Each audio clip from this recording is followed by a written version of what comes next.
विष्णू जाधव यांचं उपऱ्याबरोबर भांडण.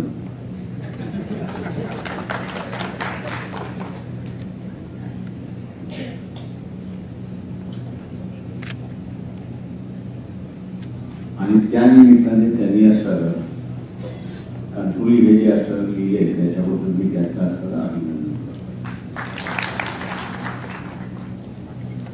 या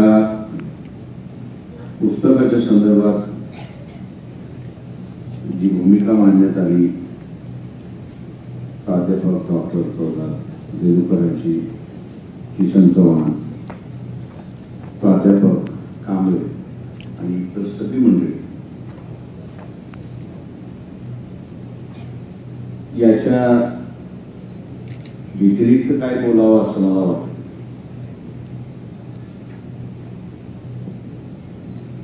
पण आपण असणाऱ्या काही गोष्टी या मुक्त अशी असणारी परिस्थिती आहे. 3.5% संस्कृती आणि हे राज्य करते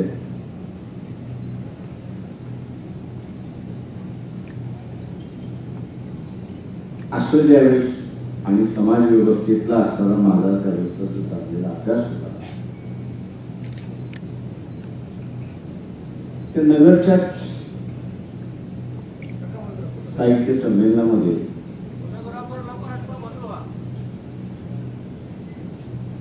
माझं असं म्हणणं होतं की संस्कृती ही ज्यांचं चमड्याशी आणि लोखंडाशी संबंध आहे त्यांचीच असणारी संस्कृती असू शकते, कारण त्या संस्कृतीला वाद्य लागतं आणि वाद्य हे लोखंडातून आणि चमड्यातूनच केलं जाऊ शकतं, दुसऱ्या कशातून नाही.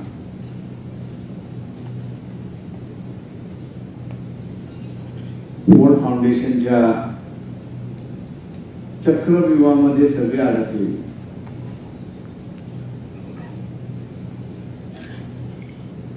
त्यावेळेस विरोधात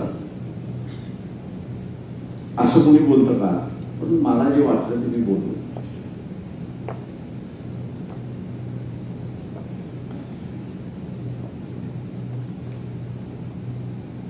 आणि विष्णू जाधवना एक म्हणालो की वास्तव्य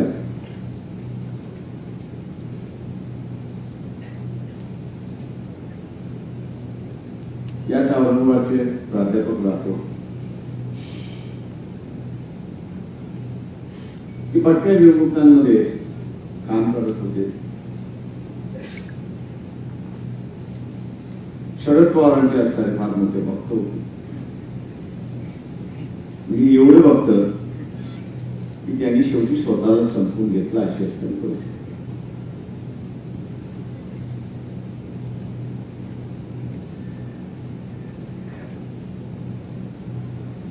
चा उल्लेख आहे, परंतु प्रत्यक्षात 48 या वेगवेगळ्या जमाती यांची असणाऱ्या जगण्याची पद्धत, स्वतःची भाषा आहे आणि सांकेतिक एक संस्कृती.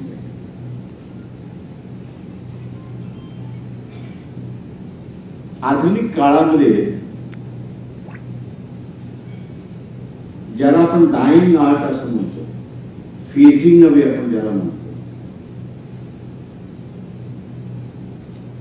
ही सगळी फेजिंगच्या अवस्थेमध्ये आहे.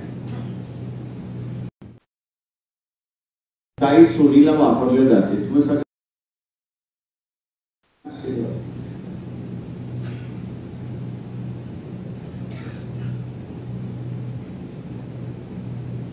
पण स्वतःहून बघितलेलं आहे की गाय ही असतात कशी चोरीला माकड आहे. आता जगणं चोरीवरती होतं, त्याच्यामुळे व्यवसायच तो झाला आणि हळूहळू म्हटलं काळाच्या ओघामध्ये ही जी सगळी कला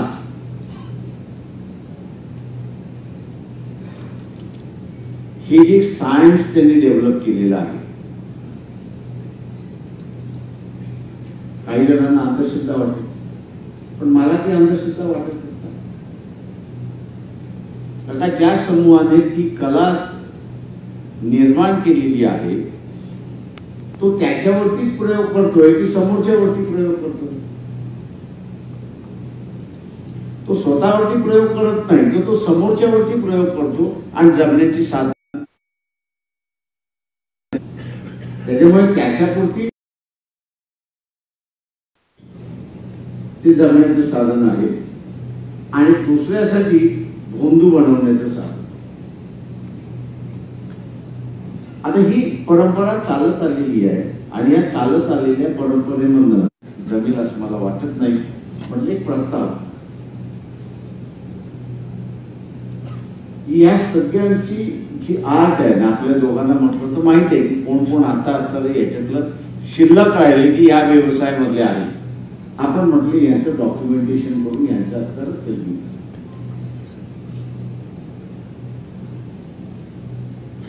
म्हटलं उद्याच्या समाज व्यवस्थेला ह्याचा उपयोग होणार नाही, पण उद्याची ही जी सांकेतिक भाषा आहे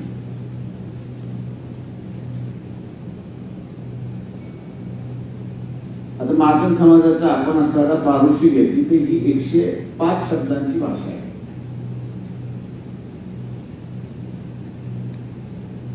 आणि ते 105 शब्द तुम्ही म्हटलं मी पाठ करतो आणि भाषा करतो तर अजिबात जमणार. त्याला तुम्हाला ट्रेन करावं लागतं की कुठला शब्द कधी जोडायचा कधी न जोडायचा आणि त्यालाच करत. म्हणजे ही उद्याच्या कालावधीमध्ये जे सांकेतिक कम्युनिकेशन करावं लागेल त्या सांकेतिक कम्युनिकेशनची ही भाषा त्या ठिकाणी होऊ शकते. नवीन डेव्हलप करण्याची गरज नाही. तुम्हाला असणारा आज आहे त्याच्यामध्ये असताना होऊ शकतं. परंतु मी असं दुर्दैवी म्हणतो इथला राजकारणी की त्याला नाकाच्या पुढचं काही दिसत असतं.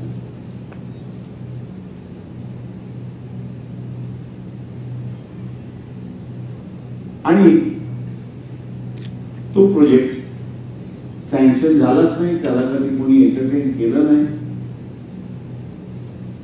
आणि आज आपल्याला सगळं दिसतंय की काही वर्षानंतर भाषा सुद्धा संपेल आणि ती कला सुद्धा संपेल अशी असणारी गोष्ट. आणि हा देशाचा सगळ्यात मोठा लॉस आहे असं मी त्या ठिकाणी म्हणतो.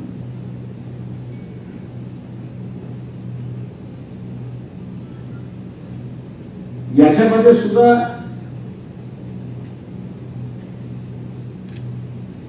एक ज्याला आपण म्हणतो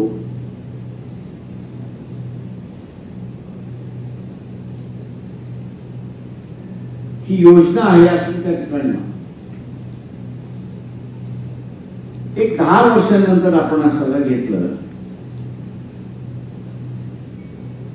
की मसनजोगीचं उदाहरण असं आपण घेतलं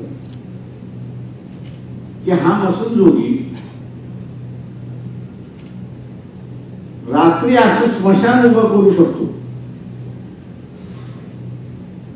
आणि तुमच्या समोर असणारी भूत नाचू शकतो.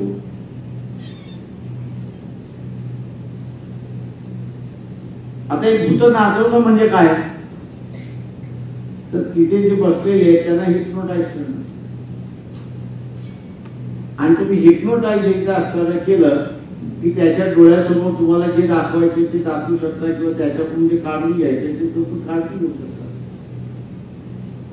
आता ही कला इथल्या मसनजोगीमध्ये होती. असं 10 वर्षांनंतर जर इथं असताना सिद्ध झालं तर हा 10 वर्षांनंतरचा मसनजोगी काय सायंटिफिक माणूस होता. आणि म्हणून त्याची जगण्याच्या कलेमधून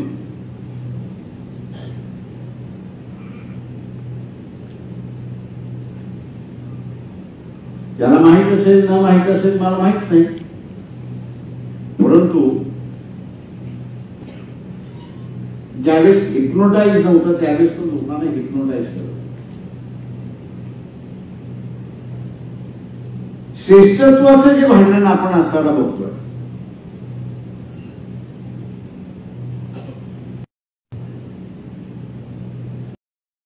या श्रेष्ठत्वाचा आपण असताना खरंच उदो केलेला आणि म्हणून विष्णुदादांना मी असं म्हणालो होतो की हे श्रेष्ठत्व जे आहे ते तुमच्या पुस्तकामधून आलं पाहिजे. समाजाचं याचा जर इतिहास तिथे राहिला तर उद्या त्याला सर्व शोधू शकतात. मला कोण उठून सांगू शकतो का की ब्रिटिशांनी असताना 1880 साली किंवा 81 साली हा क्रिमिनल ट्रायल ऍक्ट का आणला याचा इतिहास कोणी सांगू शकेल का?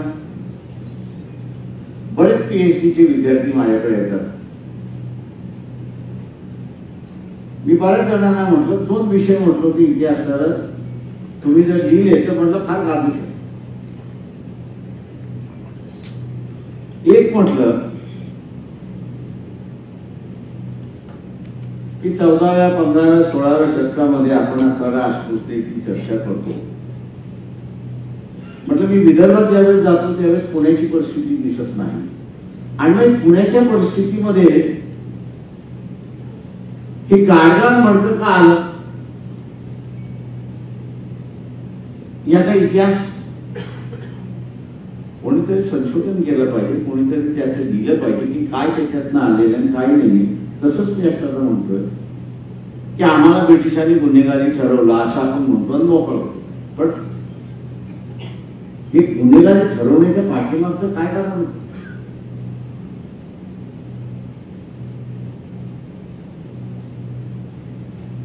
आणि म्हणून मी असणारे एका कार्यक्रमामध्ये असं म्हणालो होतो की इथल्या भटक्या विमुक्ताने म्हणायला सुरुवात केलं पाहिजे, या देशाचे लढवई आम्हीच आहोत. तुम्ही साल्यांनो ब्रिटिशांशी सरेंडर झाला,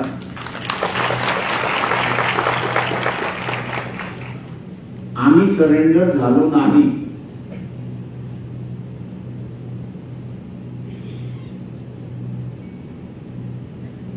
तुम्ही त्यांची गुलामी पत्करली पण आम्ही ब्रिटिशांची गुलामी पत्करली नाही. आम्ही कॅम्पमध्ये राहिलो. तेव्हा या देशातल्या खऱ्या स्वातंत्र्याच्या गप्पा मारण्यापेक्षा त्याचे वारसदार आम्हीच आहोत. भटक्या कार्यकर्त्यांनी म्हणायला सुरुवात केली पाहिजे.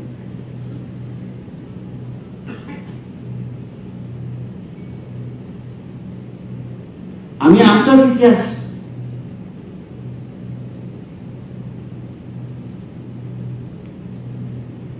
मांडायला शिकत नाही, त्याचा उदो करायला शिकत नाही. हेच पैठण या ठिकाणी जवळ आहे. किती जणांना माहिती आहे की तिथे असणारा 52 हक्काचा शिलालेख आहे.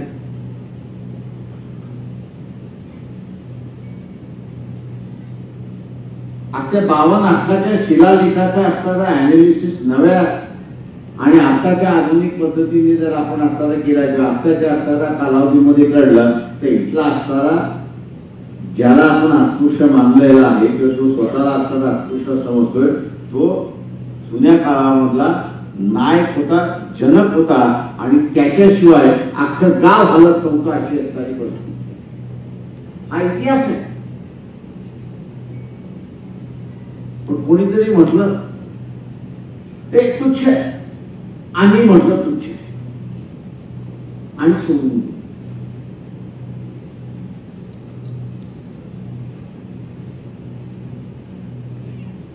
माझ्या अगोदरच्या असलेल्या वक्त्याने डॉक्टर प्रल्हादांनी या ठिकाणी पण चांगलं मांडलं की इथे असलेल्या बाबासाहेबांना चिकित्सक ग्रॅज्युएट पाहिजे. तो चिकित्सक ग्रॅज्युएट होण्यापेक्षा तो कारकुनी ग्रॅज्युएट झाला अशीच असणारी परिस्थिती आहे. आणि कारकुनीची मेंटॅलिटी काय आहे माहितीये का? तुम्ही सगळे आते कारकून आहात. तुमची मेंटॅलिटी काय?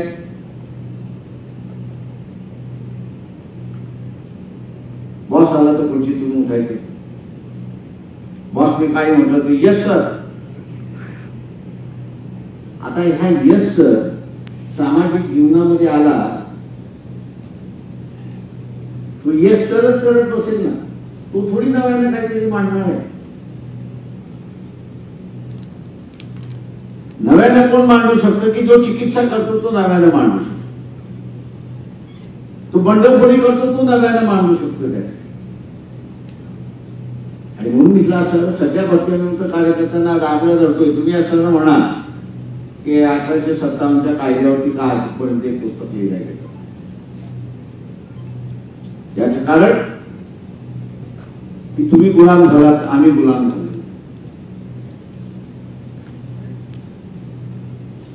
गुलाम हा कधी लढला नाही. आम्ही लढत राहिलो, संघर्ष करत राहिलो आणि म्हणून आम्हाला असं कॅम्पामध्ये ठेवण्यात आलं. तेव्हा या देशाच्या स्वातंत्र्य लढ्याचे असणारे वारसदार हे आम्ही आहोत, तुम्ही नाही आहोत. हे ज्या दिवशी आपण मांडायला सुरुवात करू त्या दिवशी या देशामधला नवा डिबेट सुरुवात होईल. हे आपण सर्व हा नवा डिबेट सुरुवात तर काय शेवटी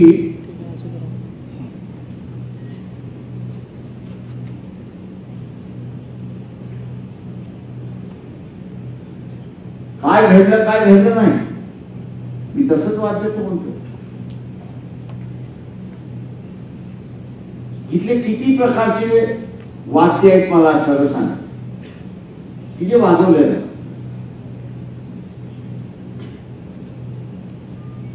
आपल्याला गिटार माहिती, आपल्याला सरळ ड्रम माहिती, पण तुम्हाला कोणाला खालूचा वाजा माहिती आहे का? नाही.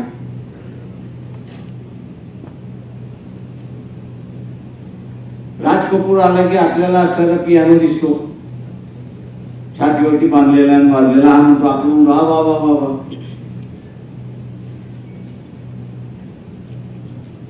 मॉडर्न इन्स्ट्रुमेंट्स आपण असताना त्या ठिकाणी स्वीकारायला तयार आहोत. पण इथे असणाऱ्या याच मातीतल्या ज्या कलेने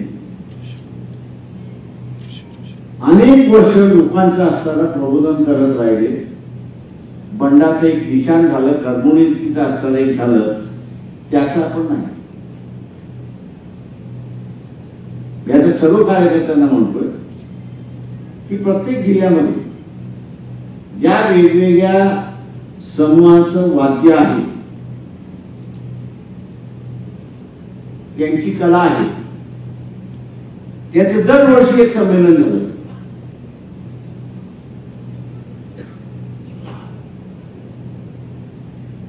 का ही वाद्य आणि ही कला या देशातलं मानवतेचं प्रतीक आहे हे आपण असं लक्षात घ्या. किती जणांनी तमाशा बघितलाय हातवरती करा, पण ज्यांनी बघितलंय त्यांना असं माझा सवाल आहे, नाचा ज्यावेळेस डक वाजवतो 2-4 सेकंद 2-4 मिनिटं 5 मिनिटं तो वाजवतो आणि त्याच्यानंतर ती महिला येते. ही महिला पाठपोळी काय येते मला सांगा बरं.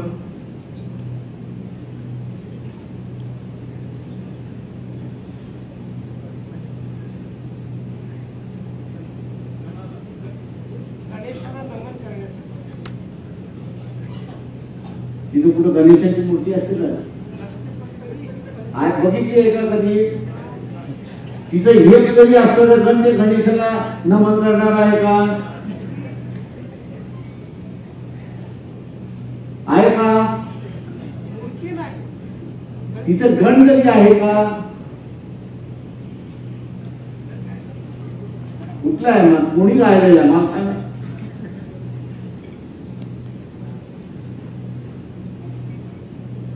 हा बुद्धिभ्रष्ट झालेला भाग असं मी त्या ठिकाणी मानतो.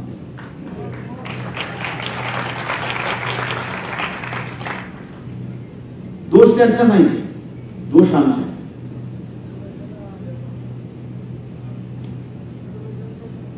या वाक्याच्या ह्याच्यामध्ये किंवा ह्या करमणुकीच्या सुद्धा माध्यमात एक विद्रोह उभा आहे.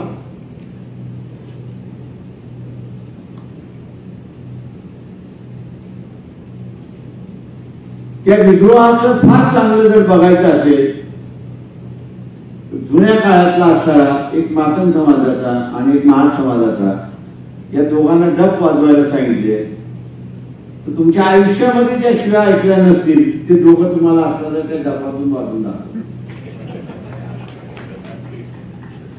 ती त्यांची कला होती. आता दोघं करमणूक करत होते, दोघंही भोगत होते. पण भोगाला कोण लावत होतं तर सामने करणारा अर्थ त्याला शिव्या देते, तोंडाने शिव्या देता येत नव्हत्या, म्हणून त्यांनी वाद्यातून त्याला असणाऱ्या शिव्या देण्याचा असणारे विद्रोह उभा केला.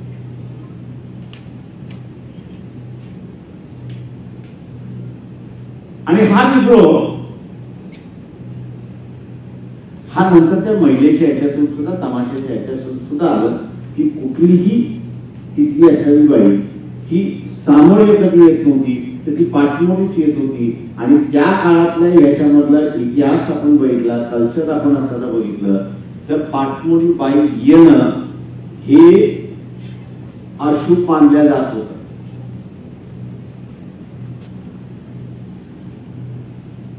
तिला अशुभ मानलं जात होतं. आणि तिची जी व्यथा आहे त्या प्रेक्षकाला पाठमोड येऊन ती शिवाय देऊन त्या ठिकाणी जात होती, अशी असणारी परिस्थिती. त्यामुळे कला सुद्धा एक विद्रोहाचं व्यासपीठ होत. आणि त्या विद्रोहालाच आपण असणारा इतरांनी नावं ठेवली, लक्षात जसं आलं तसं आपणही लक्ष त्यांना असणारं नावं मोठं ठेवायला लागलो, अशी असणारी परिस्थिती. आम्हाला असणारं आमचं जे आहे त्याच्याबद्दल अभिमान नाही, पण शेजारच्याचं जे आहे ते फार चांगलं आहे, मी स्वीकारायला तयार आहे, अशी असणारी परिस्थिती. आणि म्हणून हा लढा अनंत काळापासून चालत आले.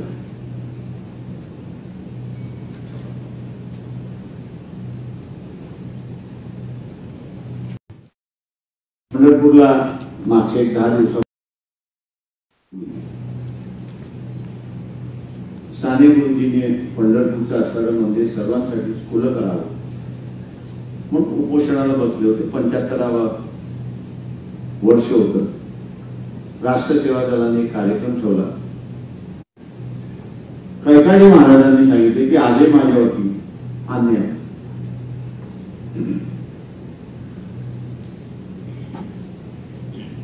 आणि कैकाडी महाराजांचा आश्रम जे आहे ते आजही असणारं चळवळीचे, म्हणजे मला जेव्हा पाहिजे असेल पंढरपूर तेव्हा कैकाडी महाराजांचा आश्रम जे मीच वापरतो, फक्त मला सांगत असतात 2 दिवस अगोदर सांगून दे, म्हणजे मी जातो, चालत निघून दे, मग काय करायचं असेल ते कर, अशी असण्याची परिस्थिती आहे. आता हा कार्यक्रम जो आहे बसल्या की आता नवीन सुरुवात झाली, ती म्हणजे सामूहिक विवाहाची फेज सुरुवात. आणि ते सामूहिक विवाह जे आहेत ते त्याच समाजामध्ये होतात, किंवा काही वेळेस ते आंतर समाज सुद्धा होतात, अशी असणारी परिस्थिती आहे. म्हटलं आपण असणारा समाजातच पुजारी कशाला पाहिजे, आपण असणारा एकमेकाच्या समाजातल्या पुजाऱ्याला मान द्यायला आपण शिकलो, बाउंड्री क्रॉस केली पाहिजे, ही सुरुवात करावी. आंबेडकरवाद्यांना काय म्हणून मराठीतच बोलत असतो मी.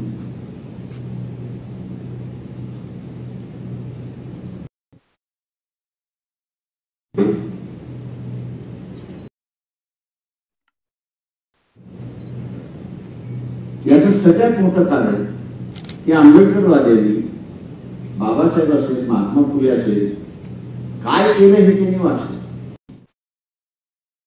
पण कसं केलं त्यांनी त्यांना म्हणत असतो.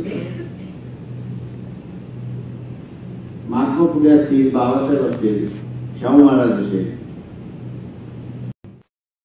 त्यांनी केलेलं जे काम आहे ते डॉक्युमेंट व्यवस्थित झालेलं आहे. त्याच्यामध्ये आता नव्या कशामुळे मिळाली, त्यांना अडथळे काय काय आले किंवा त्यांनी हे घडवलं कसं, ती करत असताना त्यांना असणाऱ्या अडचणी काय काय आल्या.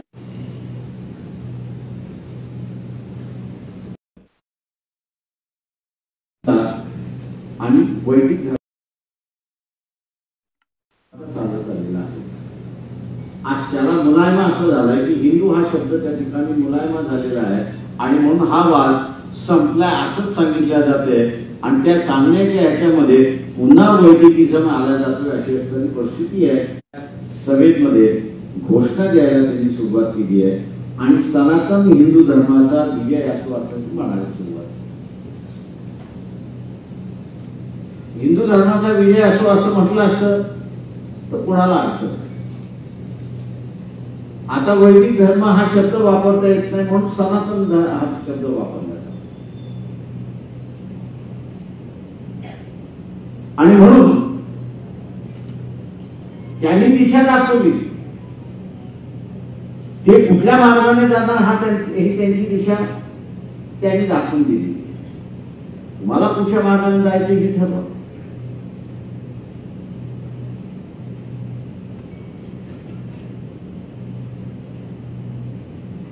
आमचं धड इथंही नाही, धड तिथेही. मग ते सगळ्यांच सगळ्यात मोठी अडचण असताना मला जी दिसते ती ह्याच्यामध्ये की लोक अशी व्हर्टिकल चालायला तयार आहे, म्हणजे वर्षाला मानायला तयार आहे. खालच्याला तर सोडून द्या पण आपल्या बरोबरच्याला सुद्धा मानायला तयार नाही अशी असणारी परिस्थिती.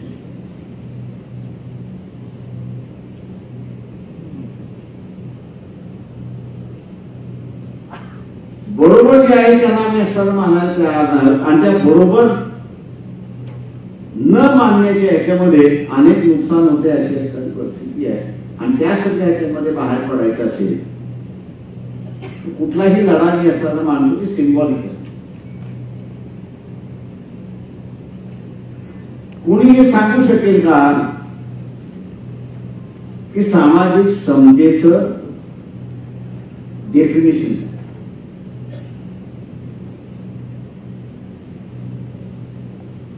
काय झालं, म्हणजे सामाजिक समता आली. सामाजिक समतेची मोजमाप मोजपट्टी असेल त्या ठिकाणी मानत नाही. चळवळ जशी वाढत जाते तसं तिचा गोल वाढत जातो, तिचं ध्येय वाढत जातं आणि ते ध्येय आपण असताना गाठलं की मग तिथे असताना आपण म्हणतो की समता. या लढ्यातलं सगळ्यात मोठं अडचण जी आहे ती समांतर समूह जो आहे तो समांतर समूह एकमेकाला न मानत असल्यामुळे इथली सगळ्यात मोठी अडचण आहे हे आपण असं लक्षात. ज्या दिवशी इथला समांतर हा जो समूह आहे हा एकमेकाला स्वीकारायला तयार होईल त्या दिवशी इथली सामाजिक लढ्यातलं एक पाऊल पुढे झालेलं असेल हे आपण लक्षात. आता हा जो समांतर समूह आहे या समांतर समूहाने आणि एकमेकाला स्वीकारलं गेलं पाहिजे याचा कार्यक्रम काय ते मी पुन्हा म्हणतो तोही एक सिंबॉलिक कार्यक्रम आहे. जे पंढरपूरला असताना मानलं तेही सिंबॉलिक आहे की सामूहिक लग्न जे होतात. समजा उद्याची माळी समाजाचे असताना लग्न चाललेलं आहे तर माळी समाजाच्या जे संघटना ते अरेंज करते त्यांनी माळी समाजातला पुजारी घेण्यापेक्षा धनगरांमधला घेतला, कुंड्यांमधला घेतला किंवा इतर समूहामधला असणारा घेतला आणि केला तर हळूहळू उजाड्याच्या मार्फत स्वीकृती ही सुरुवात होते आणि ती स्वीकृती समानतेची स्वीकृती आहे हे आपण लक्षात घ्या.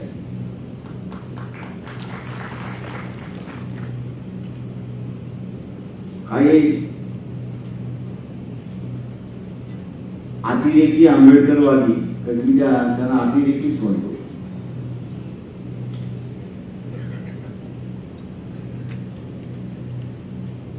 ती अतिरेकी आंबेडकर हे काय कार्यक्रम सुचवले. बाबासाहेबांचं बुद्ध धर्माकडे आपल्याला सांगायचं. मला बरं झालं कोणीतरी इथलं असताना तिथे बोलत असताना धर्म आणि धम्म याच्यामधला असणारा जो मूलभूत अंतर आहे तो त्या ठिकाणी सांगितला. लोक समतीच्या बाजूने झाले, लोक बंधुभाव स्वीकारायला, बरोबरीने स्वीकारायला लागले आणि या देशामध्ये प्रत्येक माणूस हा स्वातंत्र्य स्वीकारायला लागला. तो इथल्या संतांचीच भाषा बोलतो ना. मग तो असणारा चालक असेल, महावीर असेल, बुद्ध असेल किंवा इथं असेल तुकाराम महाराज असेल, त्यांची तीच भाषा आहे ना. आम्ही डिग्री होल्डर झालो त्याच्यामुळे फक्त असणारा वाक्यरचना एका ह्याच्यातनं घेतो आणि त्याच्यात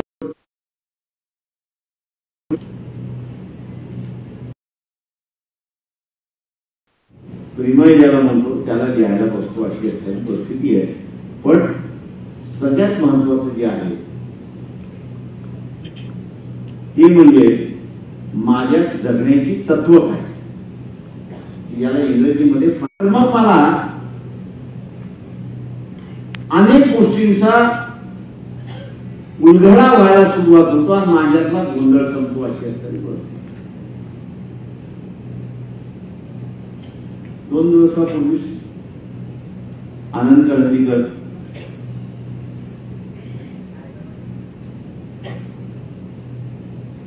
यांच्या असणाऱ्या 4 पुस्तकांचा असणारा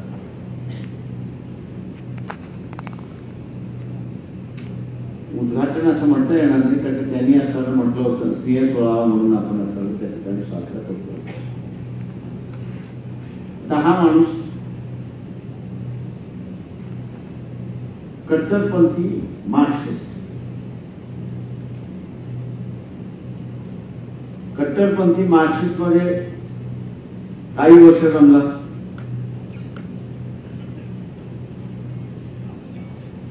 त्याच्यानंतर मग असणारा समाजवादी, समाजवाद्यानंतर मग असणारा मानवतावादी आणि आता व्यक्ती स्वातंत्र्य. मला ही जाणीव होती की जे लिखाण होतं त्या आनंदकरांना बरेच वर्ष मी ओळखत असल्यामुळे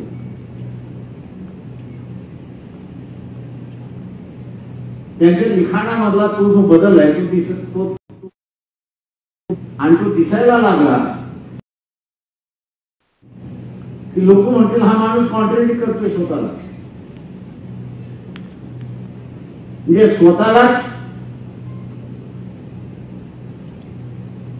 विरोधाभास दाखवतो.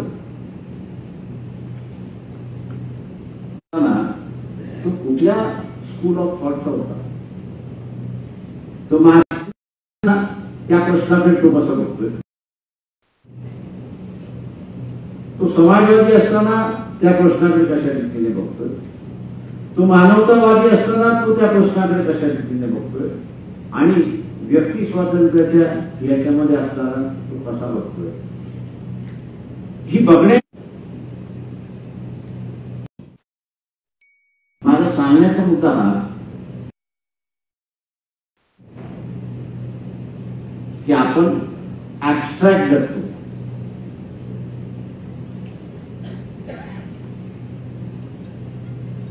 आपण ना जर भूतकाळात जगतो ना वर्तमान काळात जगतो ना असणारा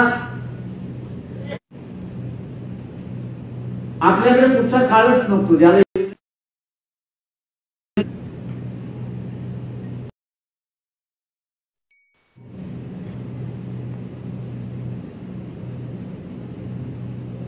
आणि ते ऍक्शन काळामध्ये जगत असल्यामुळे आपल्याला असं सुचत नाही काय करायचं आणि काय नाही करायचं.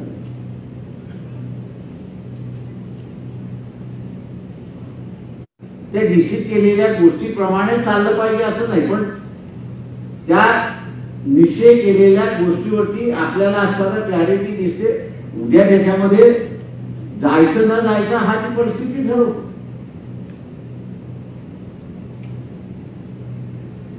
पण आपल्याला असं कळतं.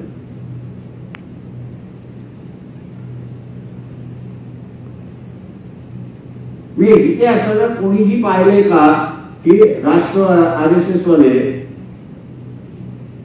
भौगोलिक राष्ट्रवाद मांडत नाही, तर ते सांस्कृतिक राष्ट्रवाद मांडतात. भौगोलिक राष्ट्रवादाची सीमा असते, पण सांस्कृतिक राष्ट्रवादाची सीमा नाही. का जिथे जिथवाद गेला असं त्यांचं म्हणणं आहे.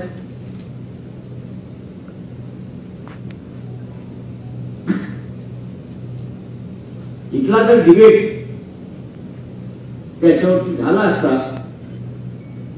तर ह्या भारतीयांना आपल्याला असं समजवता आलं असतं की हे कल्चर तुम्ही सिलोनला गेलात म्हणजे सिलोन तुमच्या विरोधात, उद्या तुमचं असणारं हे कल्चर असताना अफगाणिस्तानमध्ये गेलं म्हणजे अफगाणिस्तान तुमच्या विरोधात, हेच असणारं तुमचं कल्चर तर रशियामध्ये गेलं तर तुमचं रशियामधलं विरोध. ज्या ज्या ठिकाणी हा असणारा सांस्कृतिक वारसा तुम्ही घेऊन जाणार, हा सांस्कृतिक वारसा आणि त्यांच्या सांस्कृतिक वारसा हा जर विरोध असेल तर तुमचा विरोधच झाला. म्हणजे मैत्रीपेक्षा विरोधकच आपण असणार उभं करतो. आणि म्हणून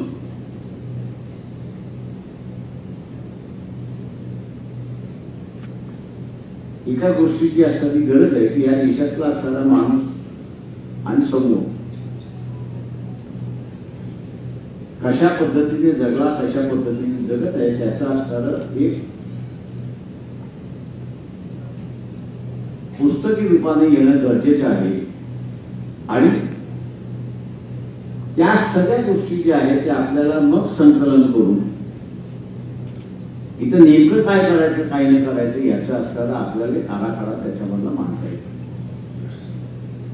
आणि म्हणून मी आव्हान या ठिकाणी असणारा आपल्या सगळ्यांना करतो.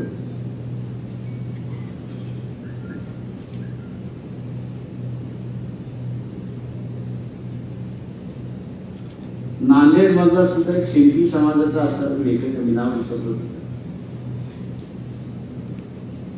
त्याचंही फार चांगलं पुस्तक. तो जुन्या काळापासून सुरुवात होतो, नव्या काळापर्यंत गेला. आणि जुन्या काळातला अनुभव आणि आताच्या नव्या काळातला अनुभव त्यांनी असं मांडलेला आहे. आपलं असणारं आकलन व्हायला की अशी पुस्तकं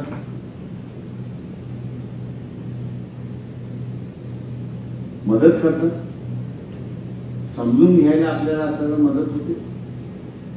जे ठोकळ मनाने आपण असणारं जे म्हणत बोलत असतो ते ठोकळ मनाने न बोलता त्याच्यातला नेमका गाभा काय असला पाहिजे हे आपल्याला असणारं त्याच्यामध्ये लक्षात येतं. आणि तेव्हाच कुठे इथल्या चळवळीचा जो बाबासाहेबांनी जसं म्हटलं की या भारतीय देशामध्ये भारतामध्ये एखादी क्रांती झाली तर तिच्या पोटामध्ये प्रतिक्रांती सुरुवात होते. सांगण्याचा अर्थ असा होता की इथे असणारे जे मक्तेदारीचे मालक आहेत ते तुमच्या क्रांतीला कधीही यशस्वी होऊ देणार नाही. स्वतःच्या असणाऱ्या वर्चस्वासाठी आणि आपलं वर्चस्व टिकावं म्हणून तुमची क्रांती मोडायलाच त्या ठिकाणी निघतील. या पार्श्वभूमीवरती आपण जी क्रांती सुरुवात केली ती क्रांती टिकवण्यासाठी आपण काय केलं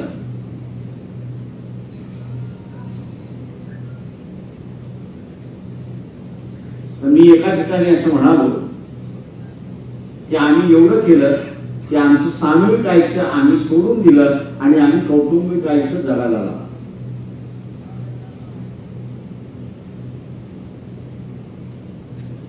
सामूहिक आयुष्य आम्ही ज्यावेळेस सोडायला सुरुवात केलं त्यावेळेस आम्ही असताना काय केलं, आमचं सगळं संपलं, आता झालं आमचं. आता आम्हाला काही निर्माण करायचं नाही आणि कुठल्याही गोष्टीला आम्हाला असताना आता डिफेंड करायचं नाही किंवा मेंटेन करायचं नाही.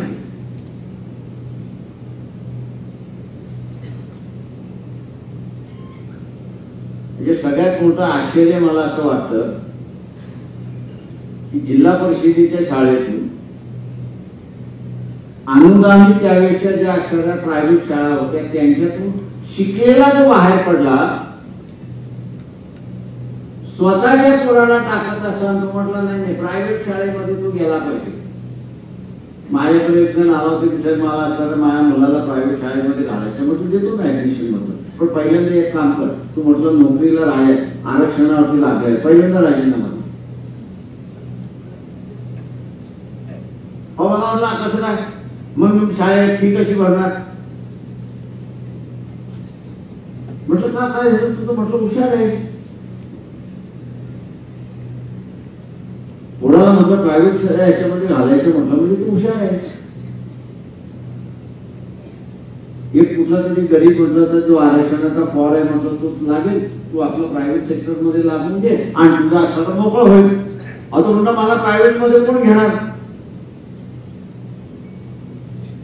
आणि मग त्याच्या लक्षात आलं की आपणच आपल्या शब्दामध्ये आलो.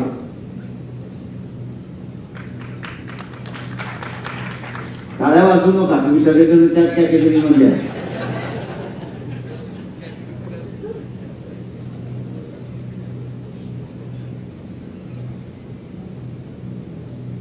तुम्हाला अजून तुमचं ठरलेलं नाही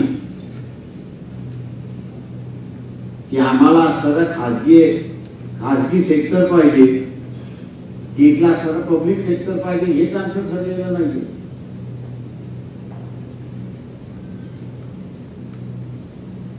घरातली चूल पेटली नाही की सरकार पाहिजे, घरातली चूल पेटली की आम्हाला सरकार नको, हे असतात आहे. म्हणून म्हटलं तुमचे फंड जगण्याचे असणारे प्रिन्सिपलच नाही, त्याला फंडाच म्हणून. आणि म्हणून अशा असणाऱ्या ऍबस्ट्रॅक्ट चळवळीतून बाहेर पडण्यासाठी प्राध्यापक विष्णू जाधव यांनी असणारं जे लिहिलेलं आहे ते वाचन करणं, नाही तर आता आम्ही असं म्हणतो की आम्ही मोबाईलवरती जाऊ.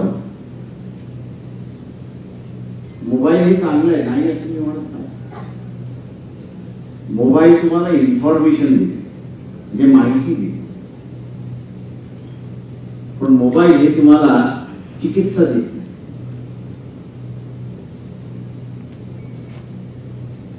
मोबाईल ज्या दिवशी चिकित्सा द्यायला सुरुवात करेल त्या दिवशी पुस्तकाची गरज नाही असं मी त्या ठिकाणी मानतो. मी जे सोशल मीडियाबद्दल बोलत असतो की सोशल मीडिया प्रचंड मोठ्या प्रमाणात पॉप्युलर झालेला आहे, नाही असं नाही, पण ते टीव्हीला रिप्लेस करेल का. होय, ते रिप्लेस करेल नाही असं नाही. कधी की सोशल मीडियावरती जे दाखवलं जाते त्या मी फक्त व्यक्तिगत बघू शकतो, त्या मी व्यक्तिगत बघू शकतो, पण ते ज्या क्षणाला मी बघतोय त्या क्षणाला ते लाखो लोकांना दाखवू शकेल, त्या दिवशी सोशल मीडिया हा टीव्हीला रिप्लेसमेंट केलेला असेल. नाही तर सोशल मीडिया चालेल आणि टीव्ही चालेल अशी असणारी परिस्थिती. आपल्याला चिकित्सक करण्यासाठी जो मीडिया महत्वाचा आहे तो आपण असणारा जपला पाहिजे.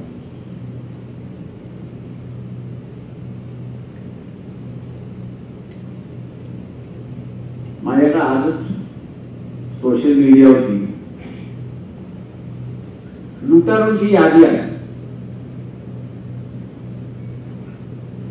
त्या लुटारूंच्या यादीमध्ये मी त्याला म्हटलं मॅक्सिमम लोक कुठच्या राज्याचे आहेत मला सांग. याचं उत्तर आलं, एक व्यक्ती सोडला तर उभे सगळे गुजरात.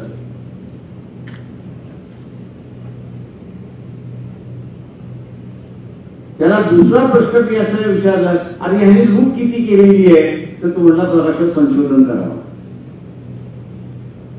मी जे आपल्याला सांगत होतो की लुटारूची यादी मिळाली, पण लुटारूने किती लुटलं की तिकीट शिवाय तुम्हाला मिळणारच नाही. आणि म्हणून या चळवळीमधलं सगळ्यात मोठं मर्म जे आहे ते चिकित्सा हे त्याच्यातलं मर्म. आणि म्हणून ही चिकित्सा जोपर्यंत चालू राहील तोपर्यंत आपण विजयाच्या बाजूने राहू. सत्ता ही फार गौण आहे असं मी त्या ठिकाणी मानत असते. न्यायी सत्ता या चिकित्सेला असताना आपण जोर देऊ शकतो, तिला गतिमान करू शकतो. पण नाही मिळाली